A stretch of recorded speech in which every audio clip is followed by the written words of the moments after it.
Negative പറയുന്ന ആരാണെന്ന് അറിയാമോ? ഈ 6:30 തൊട്ട് രാത്രി 10:30 വരെ ഈ ടി വിയുടെ ഫ്രണ്ടിൽ നിന്ന് മാറാത്ത കുറേ അമ്മച്ചിമാരുണ്ടല്ലോ പണ്ടത്തെ, അങ്ങനെയുള്ള ടീംസാണ് വന്ന് പടം കണ്ടിട്ട് പടം കൊള്ളൂല, ദിലീപിൻ്റെ മറ്റേല കോമഡി പ്രതീക്ഷിച്ച് നിങ്ങൾ എന്തിനാണ് വരുന്നത്? ഇത് തങ്കമണി എന്ന് പറയുന്ന ഒരു സ്ഥലത്ത് 1986 നടന്ന റിയലായിട്ട് നടന്ന ഒരു സംഭവത്തെയാണ് ഈ എടുത്ത് അവർ വെച്ചേക്കുന്നത്.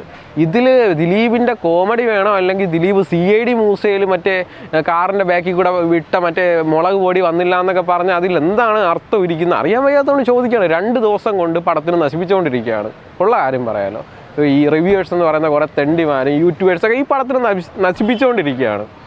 എന്താണ് കാര്യമെന്ന് എനിക്കറിയത്തില്ല. വളരെ നല്ലൊരു അതിമനോഹരമായ പടമാണ്, എല്ലാവർക്കും വന്ന് കാണാൻ പറ്റുന്നൊരു സിനിമ.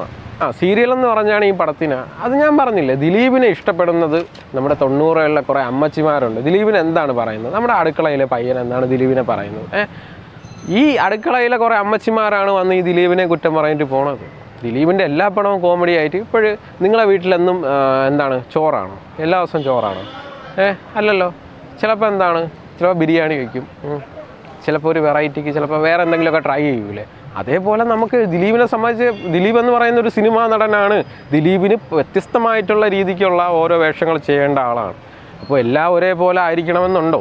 ഈ മഞ്ഞുമല വിജയിക്കാൻ കാര്യം എന്താണെന്ന് അറിയാം. അപ്പം മഞ്ഞുമല കയറി കാണുന്നതെന്ന് വെച്ചാൽ നമ്മൾ ന്യൂ ജനറേഷൻ ആയിട്ടുള്ള കുറച്ച് ആൾക്കാരാണ് കയറി കാണുന്നത്.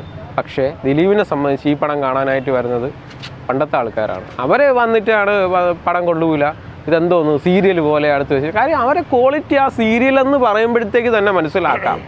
വൈകിട്ട് 6:30 തൊട്ട് 10:30 വരെ TVയുടെ മുമ്പിൽ ഇരിക്കുന്ന അമ്മച്ചിമാരാണ് ഈ സീരിയലെന്ന് പറഞ്ഞു തന്നത്.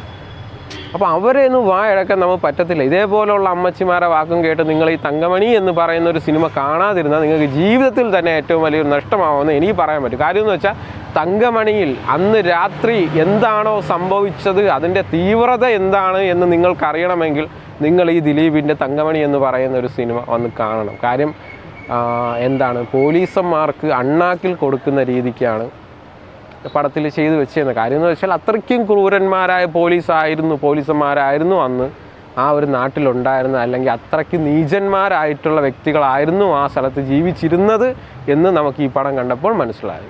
നെഗറ്റീവ് പറയുന്നവരെ വായടക്കാൻ നമുക്ക് പറ്റത്തില്ല. ഇതിപ്പോൾ നെഗറ്റീവ് പറയുന്ന കുറേ എന്താണ് യൂട്യൂബ് തെണ്ടികൾ ആയിട്ടുള്ള കുറേ ആൾക്കാർ, റിവ്യൂവേഴ്സ്, മറ്റേല എന്തോ കൊക്കോ, ചെന്തെങ്ങോ, ചുള്ളിക്കമ്പോ എന്നൊക്കെ പറഞ്ഞ് ചില അവന്മാരെ ഇനി അടപ്പിച്ചിട്ട് നമുക്കൊന്നും ചെയ്യാൻ പറ്റില്ല. കാര്യം അവന്മാർ ചെയ്യുന്നതെന്ന് വെച്ചാൽ അവന്മാർക്ക് പൈസ കിട്ടാനുള്ള വകുപ്പാണ് അവന്മാർ നോക്കുന്നത്. അത് കണ്ടിട്ട് ആരും പടം കാണാതെ ഇരിക്കല് നല്ല പടമാണ്. കാര്യം അവരുടെ വാക്ക് കേട്ട് നിങ്ങൾ പടം കാണാതെ ഇരുന്നാൽ നിങ്ങൾക്കുണ്ടാകുന്നൊരു വലിയ നഷ്ടമെന്ന് എനിക്ക് പറയാൻ പറ്റും. ഓക്കെ, ഓഡിയൻസിനോട് ഇതാണ് പറയാനുള്ളത്. ഇതേപോലെയുള്ള ഓരോ വാക്കും കേട്ട് നിങ്ങൾ സിനിമ കാണാതെ ഇരുന്നാൽ അത് ഈ തങ്കമണിയിൽ എന്താണ് നടന്നത് എന്ന് നിങ്ങൾക്ക്, അതൊരു തങ്കമണി എന്ന് പറയുന്ന ഒരു സ്ഥലമാണ് എന്ന് മാത്രം നിങ്ങൾക്ക് ചിലപ്പോൾ മനസ്സിലിരിക്കും. അല്ലാതെ അവിടെ എന്താണ് നടന്നതെന്ന് അറിയണമെങ്കിൽ ഈ പടം വന്ന് കാണണം. അല്ലാതെ ഈ പടത്തെ ഞാൻ പൊക്കി പറയുന്നതല്ല.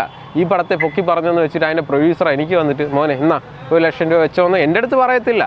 അസേ പ്രേക്ഷകൻ എന്താണോ കണ്ടത്, അല്ലെങ്കിൽ ഇഷ്ടപ്പെട്ട എന്താണോ, അല്ലെങ്കിൽ എന്താണ് അതിൽ നടന്നതെന്ന് ഞാൻ പറയുന്നു. അല്ല, നിങ്ങൾ കണ്ട പടം ഇതല്ലേ, ഈ പടമല്ല. അപ്പം ഇതിനെപ്പറ്റി മാത്രം ചോദിച്ചാൽ മതി. അല്ല, ബാന്ദ്രയുമായിട്ട് നമുക്ക് ഈ പടത്തെ കമ്പയർ ചെയ്യാൻ പറ്റത്തില്ല. ബാന്ദ്ര ഞാൻ കണ്ടിട്ടില്ല. അതുകൊണ്ട് തന്നെ ബാന്ദ്രനെ പറ്റി എനിക്ക് പുള്ളിയുടെ തിരിച്ചുവരവ് എന്ന് പറയാനായിട്ട്, ദിലീപിൻ്റെ തിരിച്ചുവരവ് എന്ന് പറയാൻ, ദിലീപ് അറിയാലോ എത്ര വർഷങ്ങൾക്ക് മുമ്പേ വന്ന ഒരു നടനാണ് പുള്ളി. ഇപ്പോഴും ഇവിടെ നിൽക്കണമെങ്കിൽ പുള്ളിയുടെ റേഞ്ച് എന്താണെന്ന് നമുക്ക് അറിയാമല്ലോ. അപ്പം ദിലീപിൻ്റെ തിരിച്ചുവരവെന്നൊന്നും പറയാൻ പറ്റത്തില്ല. ദിലീപ് എന്ന് പറയുന്ന ഒരു നടൻ എങ്ങനെയാണോ പുള്ളിയുടെ മാക്സിമം പുള്ളി ഈ പടത്തിൽ കാഴ്ചവെച്ചിട്ടുണ്ട്. അല്ല വേറെ ഒന്നും പറയാനില്ല.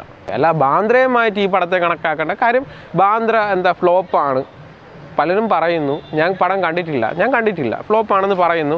OTT പോലും ഇതുവരെ വന്നിട്ടില്ല. അപ്പോൾ മനസ്സിലാക്കാമല്ലോ ആർക്കും വേണ്ട. നമ്മുടെ നിവിൻ പോളിയുടെ ഏതോ പടമൊക്കെ ഇതേപോലെ പെട്ടിയിൽ ഇരിപ്പുണ്ട്. അപ്പോൾ അതുകൊണ്ട് തന്നെ എന്തായാലും ബാന്ദ്രയുമായി ഇതിനെ കമ്പയർ ചെയ്യാൻ പറ്റത്തില്ല. ഇതൊരു നല്ല ക്വാളിറ്റി ആയിട്ടുള്ള ഒരു മൂവിയാണ്. ഓക്കെ.